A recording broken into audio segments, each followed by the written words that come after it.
Welcome to Return of the Retro episode 24. Today is Wednesday, October 28th.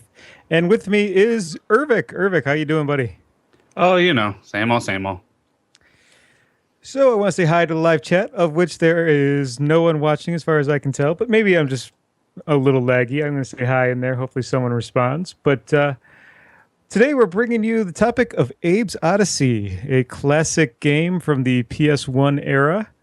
Also released on PC and a few other platforms thereafter. We'll get into that a bit later. But I also want to mention OP Noobs, who's hosting us. They're a great group, opnoobs.com. You can come do reviews for us. You can stream for us. Or if you just want to hang out on our TeamSpeak, there's that available too. They're a great group of guys. But Ervik, what have you been playing?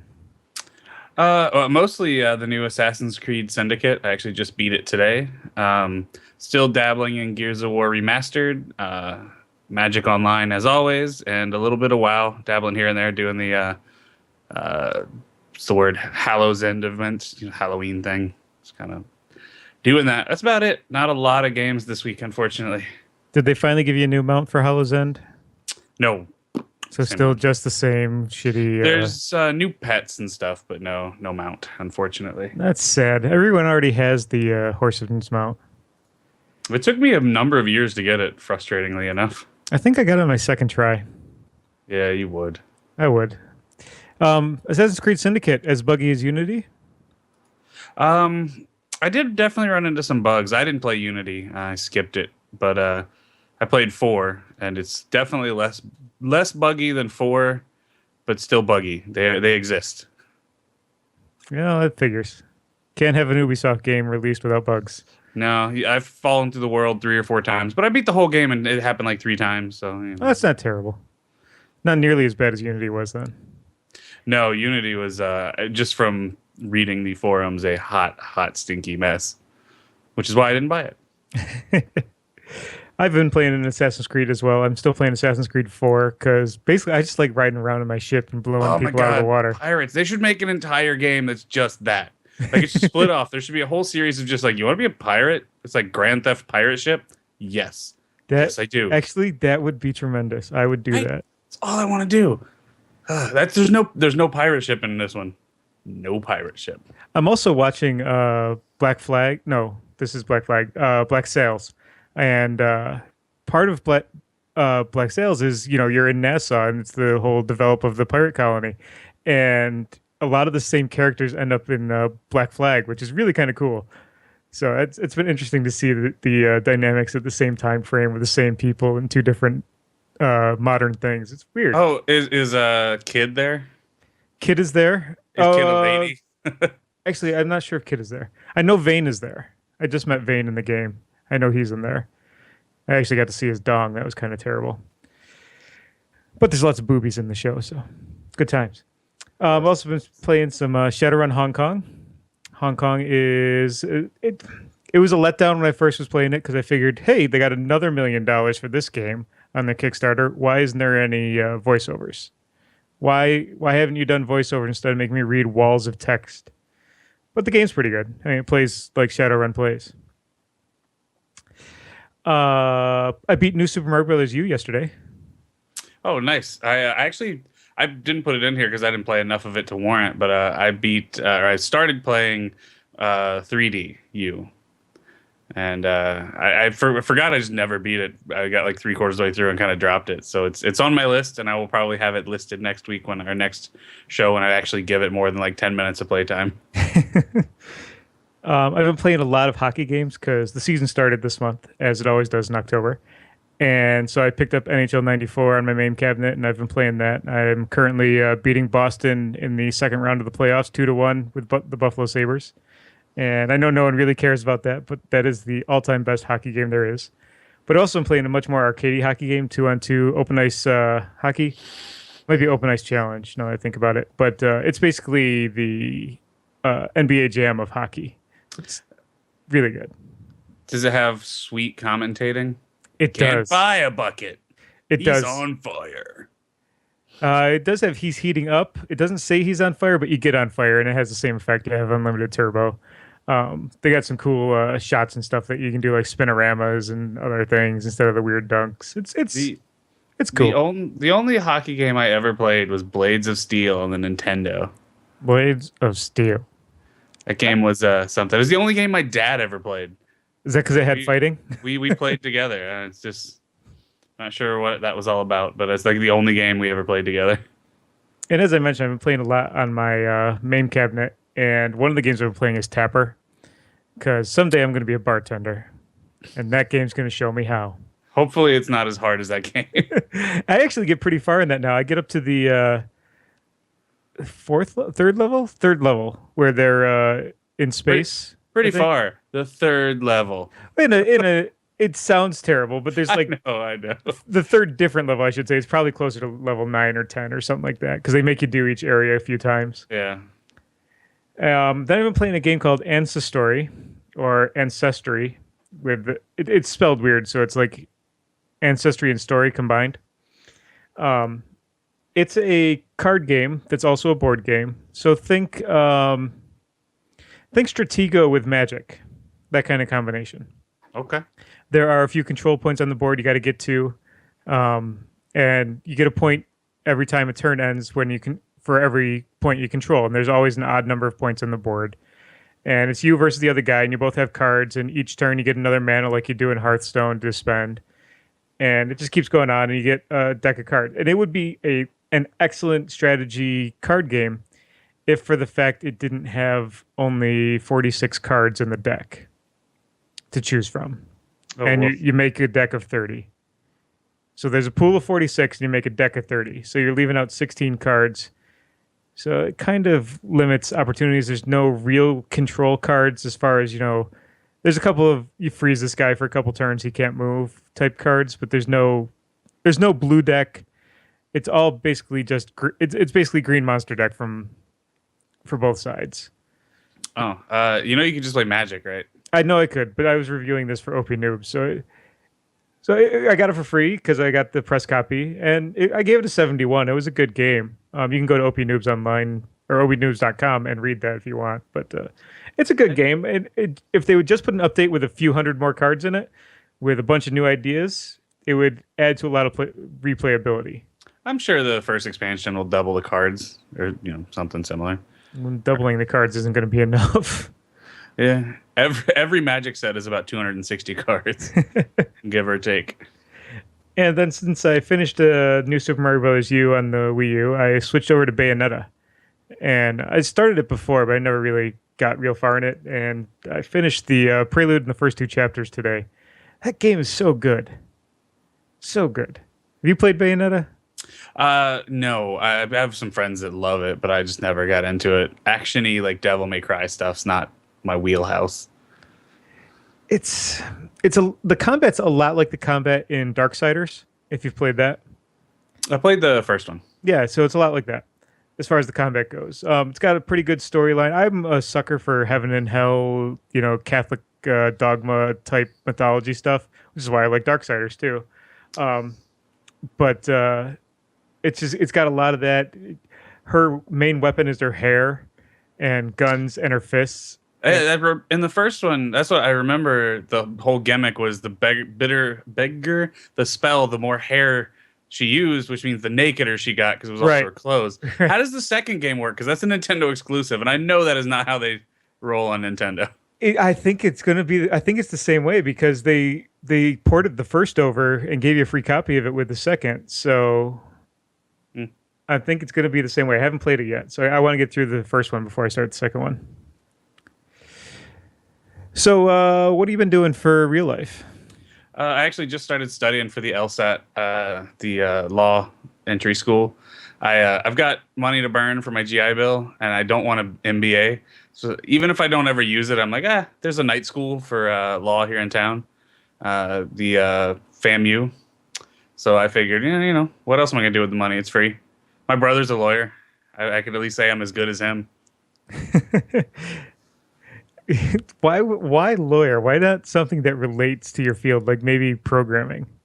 Because programming is the most boring way to spend your career. See, I disagree. I enjoy it. My original degree was in programming. My IT was a specialization in programming, focus on like Java. But That crap is boring. I could never imagine doing that all day. That's why I switched to networking halfway through. Java. Yeah, I know. I got like you can't see them, but they're back there on the shelves in places. I got Java books. I got C books. I got C sharp. I got C plus. So what C plus plus. specialization in lawyering are you going for? Uh, patent law. Oh, so the most boring law possible is what you're going to go for. Yeah. Well, it The is very most, lucrative. The most lucrative law. And like I said, I actually don't think I'll ever practice. I think I'll keep doing what I'm doing, but I got money to burn, man. I got to use the government's money before they take it back. I got promoted at opnoobs.com. I'm now the director of the writing department. I'm all hoity-toity director stuff, and that immediately went on my resume that I handed out to people. Nice. Yep. I'm that cool. And then, so we've talked about all this geeky stuff that we've been doing, but I did something very manly last weekend. I completely, basically rebuilt my snowblower. Not by replacing parts, but loosening everything up. Now, snowblowers, since you have no clue what they even are, they're these machines that scoop up snow in your driveway and throw it somewhere else for you. Yeah, no, we had this conversation one time because I said snow blower is a stupid name. They throw snow. They're snow throwers. Ain't no blowing. True. I'll give you that. Stupid name. Anyway, so how it works is the engine just turns a disc, at least as far as the drive goes, it turns a disc. Then there's another disc perpendicular to it. So you got this disc going this way, and this one just hits it and gets turned. And that is attached to your axle, which turns your tires. So when you shift gears, this one moves in closer to or from in the middle where it goes real slow out to the edge where it goes real fast, and that changes your speed. This disc is supposed to be able to move in and out. So when you're holding down the handle, it goes, and when you're not, it's out here and you don't go. This didn't work. This didn't work. The wheels didn't spin at all, even in neutral. And the thrower little arm here that decides where the snow goes, that didn't spin. I got that all working on my own without having to call anybody. I felt very manly. I got to use tools. I replaced the belts on my truck. All three of them. But you've always been into doing stuff like that. Yeah, You changed your brakes in the parking lot outside the barracks. Yeah, I do cars. I know, but I don't do. I wanted to feel special. I don't. You said you did motors. manly stuff. I did. I should point out the snowblower is 40 years old as well. That's pretty impressive. Yeah. I doubt you can find parts for a 40-year-old snowblower. Actually, because it's such a simple machine, you still can. Oh, nice. Yeah, which is cool. Anyway, that's going to move us into our Kickstarter feature. You get a chance to look at these videos? Yes. What did you think? I need to see more. I'm excited, but I need more. I agree. And we're talking about Super Axe Boy. It's on Kickstarter right now if you want to go look at it. Super Axe Boy. Basically, it's a 2D platformer that shifts into 3D automatically with a camera that you don't control, and it's seamless. It's not like when you went to flip in Phil Fish's stupid game, whatever it was, Fez, where everything stopped and it switched into 3D for a second and put you on a different 2D platform. This just rotates into 3D and you see everything in 3D. It's kind of cool. Kind of the way Paper Mario did it on the Wii. Yeah, or you could switch between the papery thing. Yeah, except you don't have any control over it on this one. It does have like a almost like a Minecraft aesthetic, kind of blocky. Not exactly like Minecraft, but yeah, the reminiscent of. And they put out a second video this week that was it was someone playing the Kickstarter video live. So you can see him jump. He chops down trees to make bridges and stuff. You see the camera rotate without his interaction.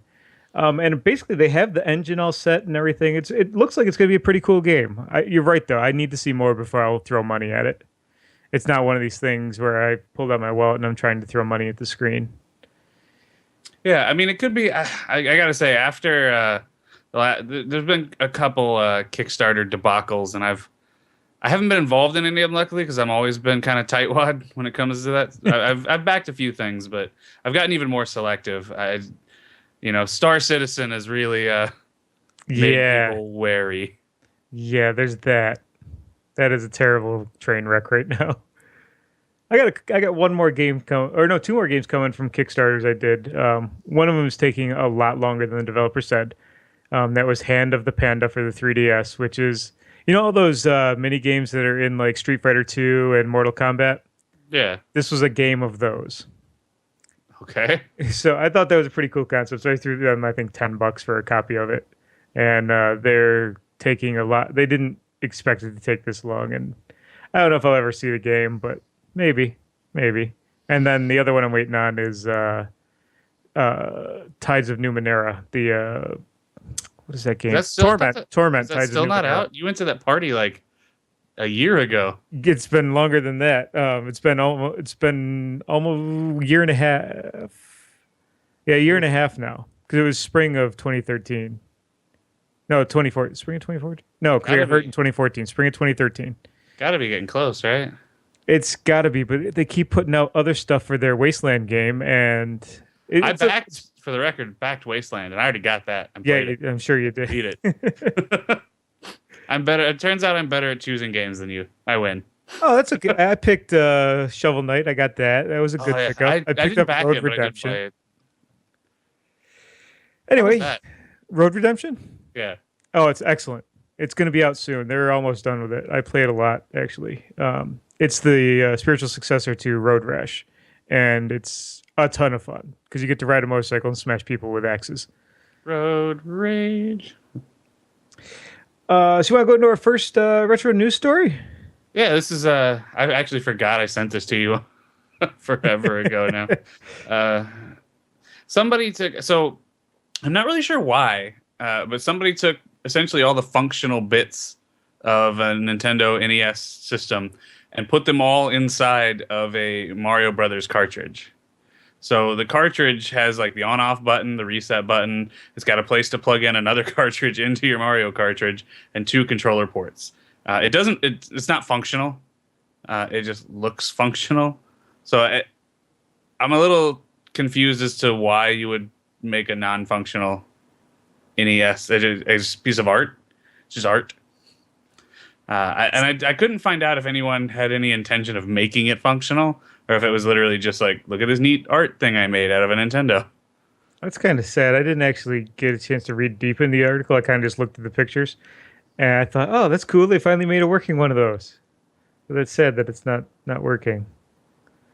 Because it'd be awesome if you just plug the cartridge into a cartridge. Yeah. That'd be pretty sweet.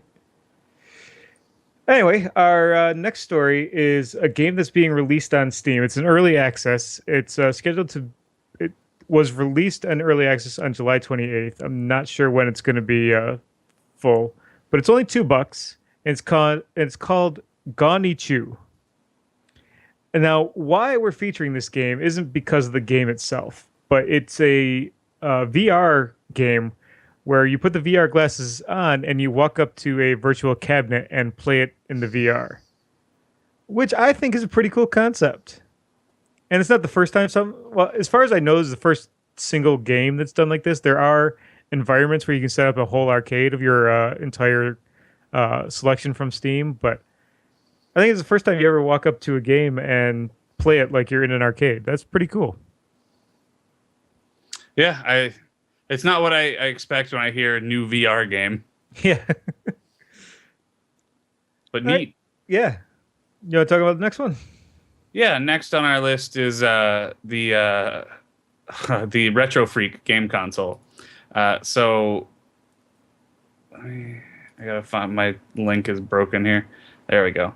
The Retro Freak game console. And so if you've ever played the Retron 5, it's basically that. So it's a console or a box. It's like a little bulky box, and it's got cartridge slots for most types of cartridge games, and you load them in, and once you've loaded them, it actually saves the whole entire cartridge onto onboard memory, and you can take it, pull it back out, and then you can play that game forever until you delete it from your onboard memory. And this one's kind of neat because it's actually two parts. It's got the cartridge bays, and then the computer bit that makes it all go actually pops loose, so you can take it with you, and you don't have to take the entire box. Yeah, It's that was pretty one of the coolest features of it. which is very, very cool. It also has, and I haven't been able to find a ton about this, but it says it has PC Engine support, which means it's going to play older PC games. But there's not a lot listed yet for like what all that's going to include. I think PC Engine is more like TurboGrafx 16 Well, style. that's all. Yeah, that is included. It'll read TurboGrafx 16, but the PC Engine that they were talking about, and this may be something that doesn't end up in the final version, is that it would play like old DOS games. I really like this idea with the separating case because I can keep that little bit under my TV hidden behind something while the rest of the machine is in my office here with all my consoles. So that'd be cool. So I can just hide how I'm even connecting. The one drawback, wired controller. Oh yeah, I mean it's using actual NES controllers and stuff. So Well, even the one they show here, that's this white thing on the picture. It's not, it comes with it. It's not one of the actual controllers. I just, with the giant sized TVs we have today, I can't sit that close. But yeah, cool system. I'm looking forward to it. yeah, I really like the portability. It's going to be pretty neat. That it pops out and you can kind of play with just it, and you don't need to load it. I'm not sure how many games you're going to store on it. Couldn't find that, but I imagine it's a lot. They're tiny. Yeah, I mean, I think I downloaded the 3DS version of, no, I'm sorry, the Wii U version of Super Metroid, and it was 25 megabytes. Megabytes? Megabits. Crazy. Anyway, so our next game is an interactive popcorn Sonic the Hedgehog machine is now available and playable in MAME. So I missed this. Tell me more, good sir. So literally, this obviously it's out of Japan because where else would you do this? But you can go and buy popcorn from this thing. Here, I'll just read what it says. Originally released in 1993, this quirky arcade machine was equipped with its own monitor and featured the trio of Sonic, Tails, and Dr. Robotnik in a battle over popcorn kernels. Once completing a button bashing challenge to stop Dr. Robotnik interfering with the process, the machine would then dispense a portion of popcorn to the player. Only in Japan would that ever be a thing, right? So the amount of popcorn is based on how good you are. I don't know if it changes the amount, but it doesn't until you finish the challenge. You aren't getting any, which is hilarious to me. Uh, Sonic and Tails are always saving little forest critters. Why do they care about the popcorn kernels? Why? Maybe they're animals and we're eating delicious tiny animals. And if you look at the picture of the machine, it's got to be like 8 feet, or it's the size of a Coke machine. So what, 6, 7 feet tall? Yeah, they got to sit next to a Coke machine. So yeah, it's at least 6 feet. I mean, how much? It's got like a little crank on the front. Like, what's the crank for? What's happening here? It's got to be part of the challenge. Because there's cranks in the game. So I imagine you're turning that, makes Sonic turn it. I hate it. So I didn't get a chance to load it up on my main cabinet, but this will be something I put on there just to see what the hell is going on. And I refuse to play it until you can dispense me popcorn. If you don't make a dispenser attached to your main cabinet, I don't want to hear about it. It's freaking crazy though. I can't even believe this exists. And beyond that, it's over 20 years old. Yeah, and apparently it had dip switches that could change the language to English. So they intended to make this in America. Yep. Where would you put it? Would you put it at like a putt-putt? I imagine it would go in like a putt-putt or like a Chuck E. Cheese. It's freaking terrible. Anyway, you want to talk about our next story? Yeah. So a brilliant young lad or lass, I don't know who did it, has hacked Crazy Taxi, Shenmue, and a host of other games to run in widescreen, which is pretty impressive. Yeah. Like, were they filmed in widescreen and then chopped off, and then he just fixed the code, or did he just get crazy in here? I think he got crazy because, as far as I know, widescreen TVs weren't a thing then. Yeah. So it So says this incredible piece of trickery tinkers with each game's 3D camera to output an anamorphic widescreen viewport, all whilst keeping the overlaid 2D HUD intact. That's actually bitchin'. impressive. That's really impressive. Because usually, you put something into widescreen, it's not supposed to be, everything looks all fucked up. So it's not there's a fair amount of games on here. It's got every version of Shenmue and Shenmue 2, Yep. Japanese, EU, and US. Uh, Virtua Fighter, Outrigger, Fighting Vipers 2, which I've never even heard of. It's Dead or, a bullet hell shooter. ah, Dead or Alive 2, Crazy Taxi. Most of these are the Japan versions. Resident Evil, Code Veronica US. See, that's one I'd be interested in because that's a game I want to play.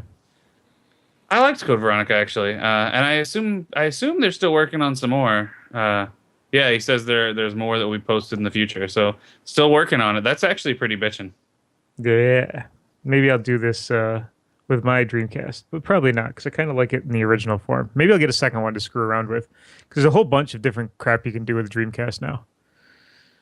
Yeah, and it works. Apparently, this works with either an action replay, an exploder, or a code breaker cheat disk. So it works with 3 different mods, which is cool. And the best part about Dreamcast is the protection on it is so chintzy that just a small change to your burner, not even physical change, just a small software change makes you able to burn any game you got. Oh yeah, the reason the whole system failed commercially. Hey, the Sega CD was even worse. You can just literally copy those. There's no protection on those. But it came out in an era when no one had burners Oh yeah, burners didn't exist at the time. Well, at least not like that. at your local home store. So our next story is that the Oliver twins are going to release the long-lost Wonderland Dizzy Nintendo NES ROM. Have you ever played a Dizzy game? No.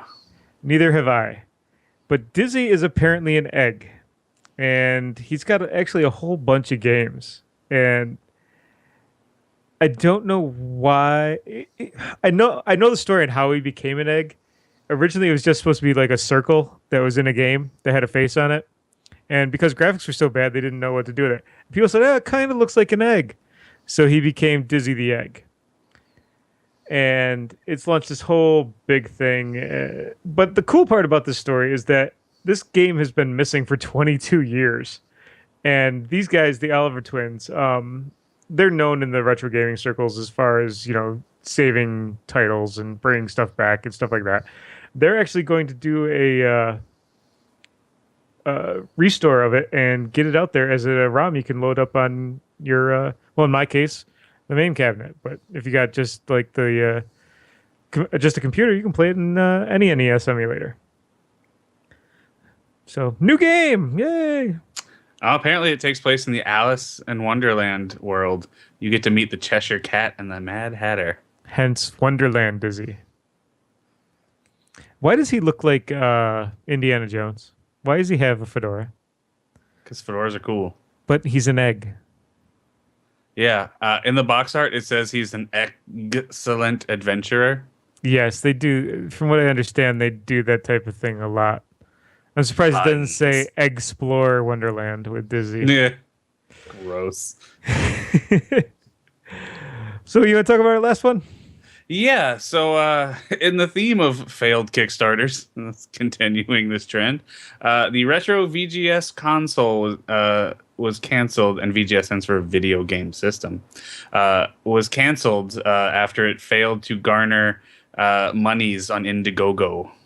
So it didn't even make it to Kickstarter, I guess. But it was on Indiegogo and did not. It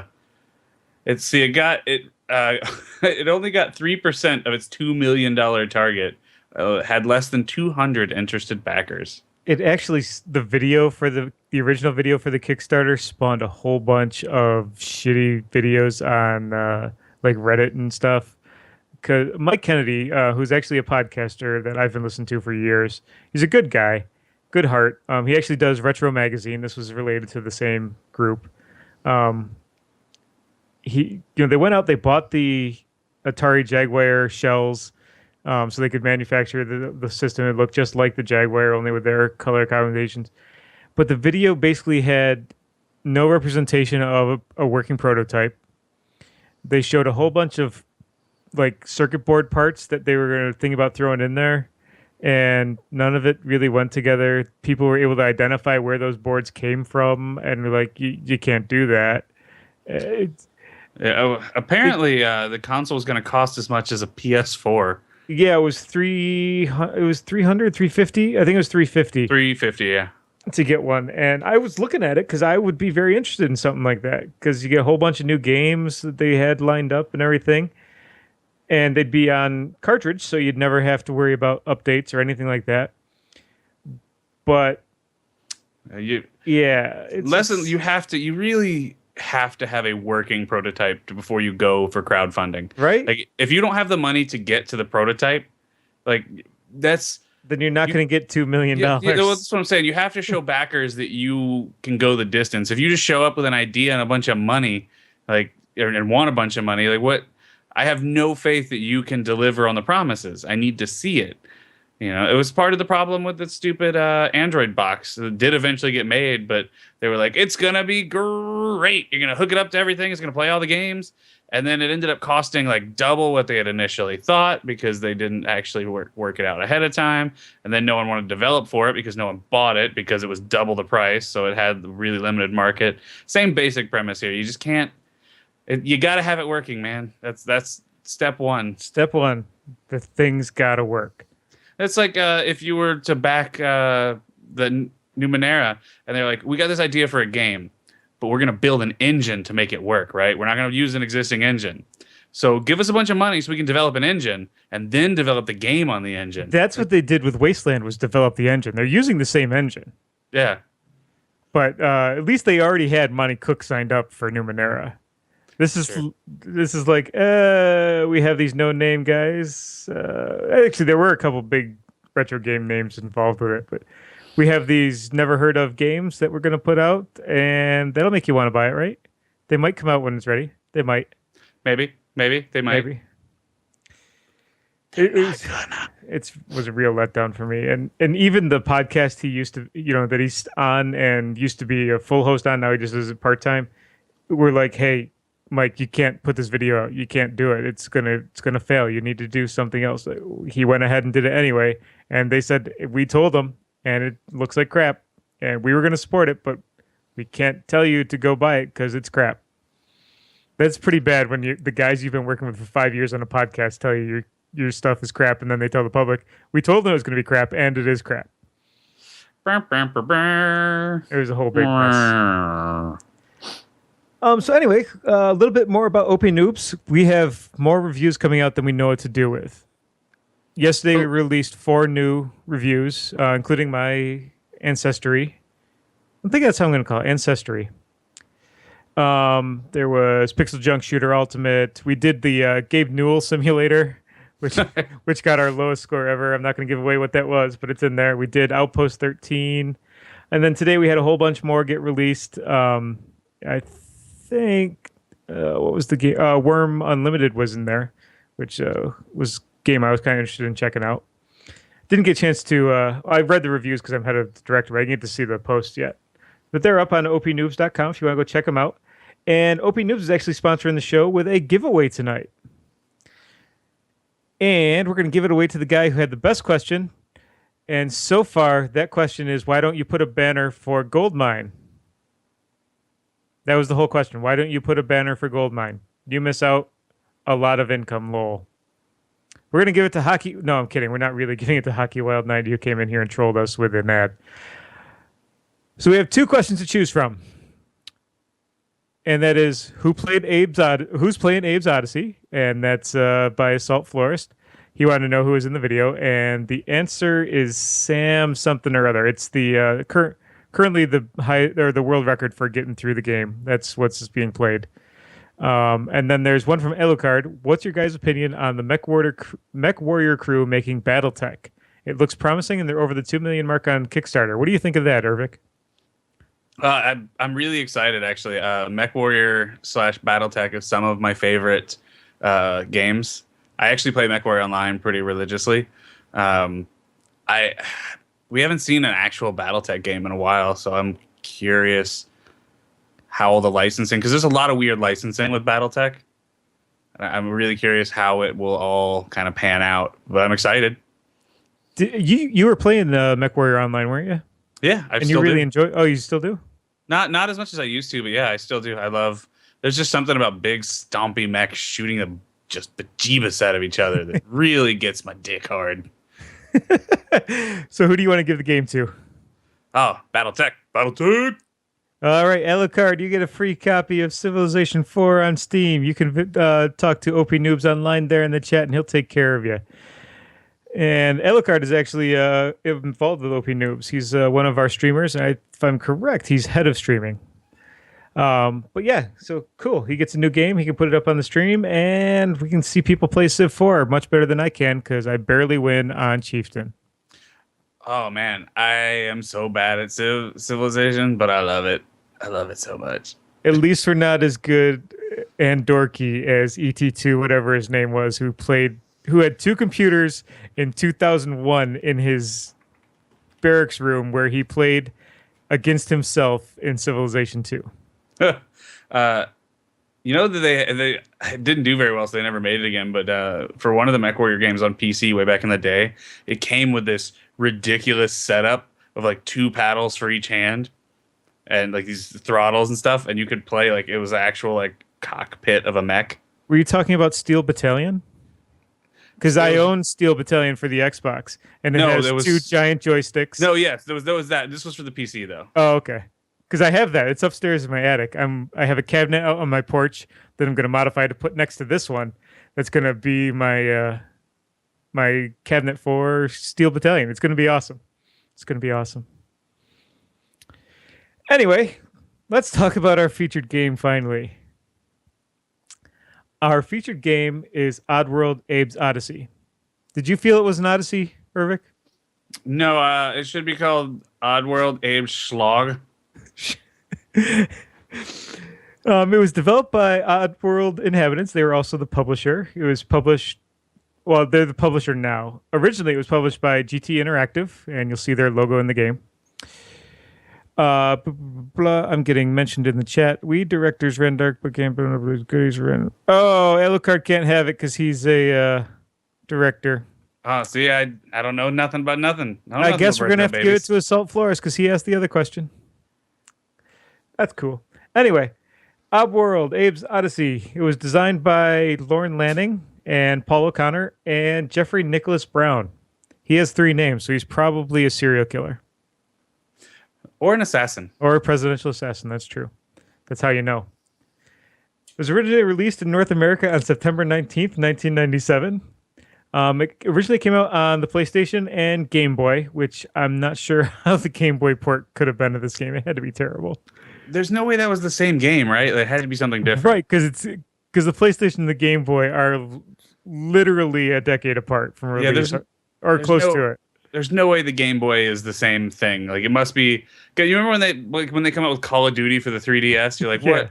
What are you doing? That's not Call of Duty. It also came out in DOS. On Live. later, it was released on OnLive and the PlayStation Network and Windows. On Live. God damn it, Xbox. So it actually got pretty good reception. Edge, which was a magazine, described the game as a tight 2D platformer, which I completely disagree with, that's packed with great innovative touches and some character design. GameSpot gave the PlayStation version an 8.4 out of 10 and praised the game as the ideal platformer, balancing its action and puzzle elements perfectly to make the game intelligent, engaging, and best yet fun. Also, I completely disagree with that. The intelligent part, I won't. It is a pretty intelligent game. Animation World magazine applauded multiple aspects of the game, saying it features some of the best graphics and animation we've seen, and commenting on the sophisticated gameplay. Sophisticated gameplay. More complicated than sophisticated, I would say. Also, I agree with the graphics. I thought the game was pretty beautiful for its age. But there are a bunch of other things in here that was said about it. Innovative gameplay makes for a steep learning curve. The initial difficulty in figuring out how to play is aggravated by a save feature that doesn't force players to redo difficult sections. That was also an Edge. The same ones that said it was a tight 2D platformer just said that figuring out how to play is aggravated by a save feature that focuses on players to redo difficult sections. If it's a tight platformer, normally if I have good skills, I don't have to redo it 300 times to get through it. Just me. I didn't have to redo all the levels in Mega Man 300 times. Yeah. Anyway, that's enough about its reception. What was the story about? Yeah, you see what I wrote. Like, stupid. You have to save your stupid friends from their stupid fates making meat. That's right. It's a fucking meat farm. They are. So the bad guys keep the good guys called Mudokins? I'm stupid. Madokin. Go with Madokins. Mud people. Who are barely sentient and are like wear nothing but diapers, which I first of all would not trust like diaper wearing savages making my meat. It seems like a bad idea, but for whatever reason, the bad guys have all imprisoned you and your entire race, all 100 of them, in a meat packing plant, and you have to save them, and they are so stupid. Oh my God. How many times, tell me right now, how many times did you wave at a guy and go, hello, and he stands up and immediately gets shot in the face? Actually, that never happened to me because it was I put those on my triggers on my controller. My talking was on my triggers, so I never pulled those by accident.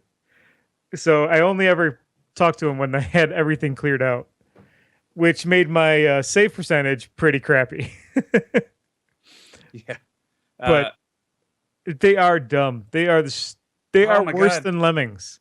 They literally just follow you and they will walk off the cliff with you. They will lemming right off with you. Or if you're like, hey, hello, and then you go over there, he'll just walk right off the cliff. Just right off. In fairness, so will the guards, though. Yeah. The guards are almost as dumb. You'll be standing next to them yelling, like right above them, going, hello, and they'll just like run around in circles beneath you with a machine gun, never looking up. Yeah, they never looking up. That was one of the ways you could get away from them. You could, if you triggered them looking at you, if you ran quick enough, you could run through them and then like jump into a gap and hang from it. And like, oh, he must be gone. Never mind those hands that are hanging there. I'm going to ignore those. Eventually, I didn't make it this far, for the record, in this game. But apparently, eventually, you go through a labyrinth, and you meet some weird things that put scars on your hands, and you become effectively a demigod, and you go back, and you can save all your family? I don't know, man. From packing meat? Well, it's not just from packing meat. You are the next product. You are the new product they're going to... Yeah, they're going to make soda out of you or something. Whatever. Basically, I pictured the company as Hostess. And you were new and tasty, so you're going to be the snowball next to the cupcake and the Twinkie. One of the first things you have to do puzzle-wise is jump, and none of this makes sense. You have to jump through the processing plant, and there's just meat falling from the sky. I don't know why there's meat falling from the sky. What kind of processing plant has meat falling from the sky?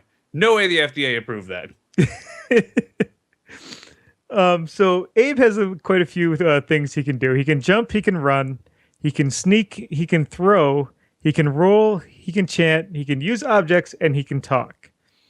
So that's quite a bit to put on one controller.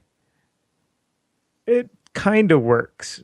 Almost all the talking has to be done with a shift button to change everything to talking if you want to do some of the special talking besides just hello and follow me. Which sucks because you need to tell them wait occasionally to not follow you while you go fix something before they follow you. But it just, I don't know. The jumping was terrible. You could jump straight up or you could jump sideways. There was no way to control your jump. Once you made your jump, you were going that distance, period. Yeah, I'm going to spoil the later part of this review apparently, but the game, the precision the game wanted out of you was not easily obtainable with the controls given to you. It's unlike a game like Mega Man where I felt like when I died, I deserved it. In this game, 1,000 times I would jump off a ledge because the run button, the system is clearly grid based, right? Yep. So clearly, when you're walking at a set amount, And the game, there's no granularity. Every step, so the level is literally broken into a bunch of like we'll call them 1 inch squares, and you can only move an inch at a time. You can't move a half inch. If you walk forward, you will always move that inch. You can't inch forward. You literally can only walk forward. So the game becomes finding the right square to stand on to make your jumps. And same with the run, you have to time the run because the jump button's actually delayed a hair. You have to time your jump like a half second early, kind of thing. Yep. It's not a fan. Not a fan. And not just that, you have to find the right grid space to be able to set the landmines. Well, I guess they're not called landmines. I forgot what they were. Bombs. There's bombs. There were bombs you throw. There were landmines you couldn't walk on, but then there were just other bombs that you could set Yeah. for the enemy. Oh, don't get me started on the stupid blinking things. Yeah, because those ones. the timing on the blinking light was absurd. It was green for like a millisecond, and because the control is delayed, it's oh my god, I blew up so many times.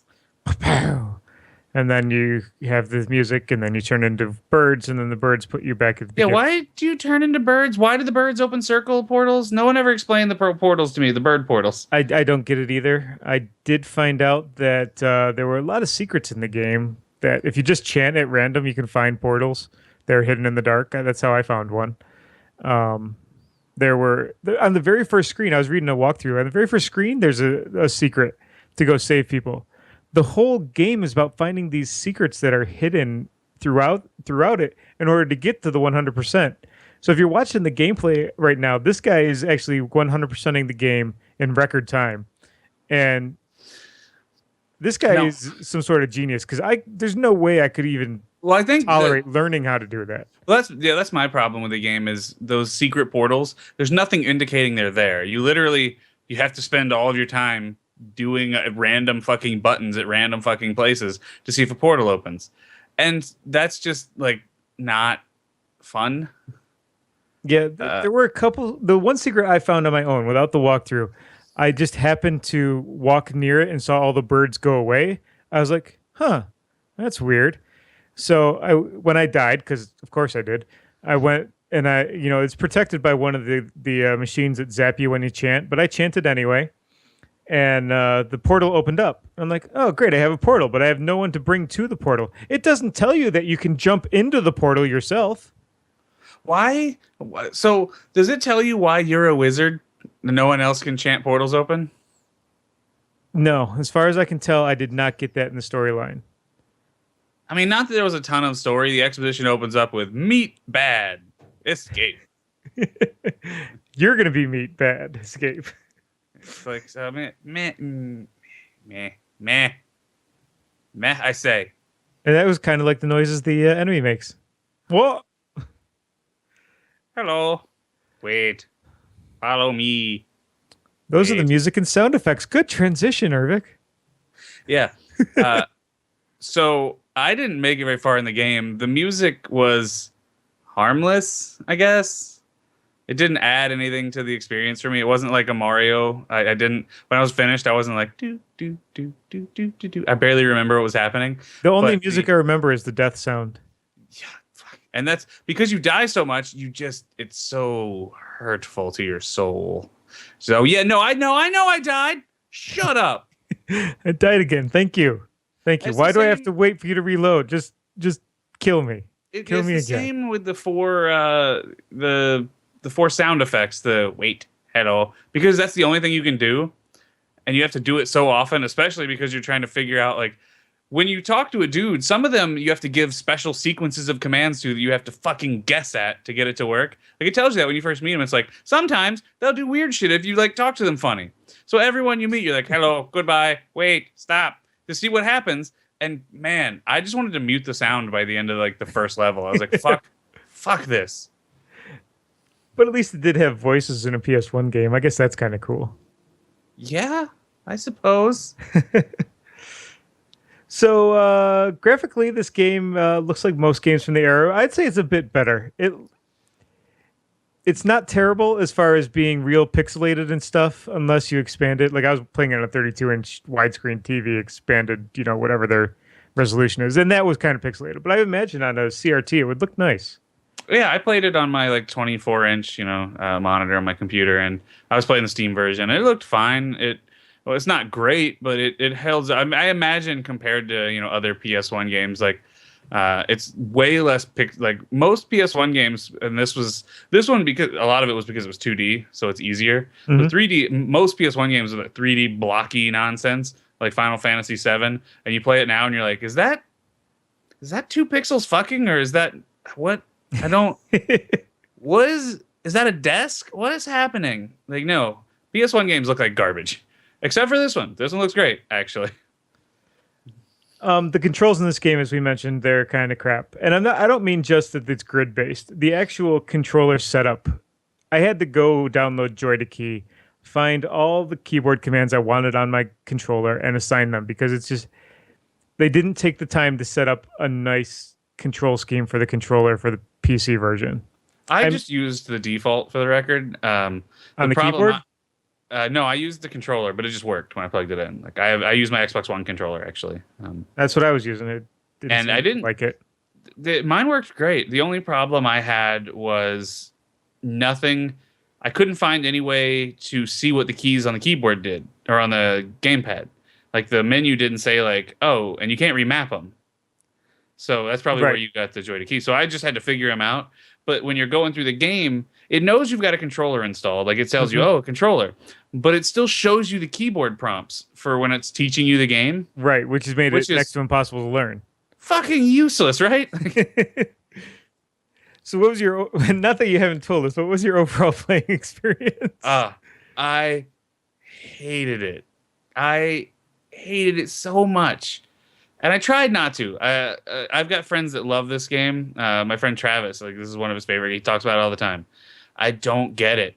I don't. It's like, haven't you played Mega Man? That's way better. Go play Mega Man or Mega Man X. Like, any of those would be better. I don't get it. I almost say go play Dragon's Lair on the SNES as a better platformer because at least in that one, I knew it was going to be terrible because it wasn't Dragon's Lair. Just bad all around as far as controls go. Yeah, I hate Dragon's Lair more, but let me be clear here. Marginally. This is a very close second. It was frustrating. This was actually especially frustrating for me because I wanted to like the game. The aesthetics are nice. The story, despite me making fun, it was kind of neat. The little people are adorable, and all my friends loved it, when they played it. So I really wanted to like it. And I died so many times because the jumping just was not working for me. Like the delay was just killing me. I have not been that angry at a game in a long time, and I beat Dark Souls 2 12 times. Did you get to the train that takes you to the next area? Yes, I did make it to a train, but that was about where I started to try to go through that area, and you can't do anything because you need a key that you don't necessarily get when you get to the train. So I had to go back and go through a bunch of stuff that I never even thought I'd have to do. Yeah, for this game, and I because I got so frustrated, I just had to go read about it some. This game is all about fucking backtracking, and when games are really good, like Castlevania Symphony of the Night, yeah, I'll backtrack through your game. You're fucking awesome. Or Metroid Prime, like, yeah, I'll go roll back through that place. It was great. When the game sucks, having to go back through an area you've already beat is just, I don't wanna. I don't need to go through your terribleness again. Not to mention, there's no direction in your terribleness. At least with Metroid Prime, this is where you need to go on your map. Figure out how to get there. The original Metroid didn't do that, really. I kind of did, but that's weird because it did the same basic thing where you had to go back and find shit every time. You'd have to remember like, oh, look at this little tiny tunnel I can't go down. I bet that'll come in handy later. And I liked that in Metroid. And the same thing in this game makes me furious. And it's all because this game sucks and that game didn't. I don't want to go through your crappy level again. So now that we've said all this, what's your score on the game? I gave it a 5 out of 10. I want to give it way lower, but people may like this game. I don't know, man. I want to burn it with fire. I'm with you in as far as I gave it a higher score because I know a lot of people that like it. I gave it a 6. I I think it just didn't click with me. So let's be clear. I hate this game a lot. Like a lot. But I can see where people would like it. If you can get used to the controls, you can probably have an okay time. Even if I got used to the controls, when I did do something right, I didn't feel the same rush I felt when I beat a boss in Mega Man.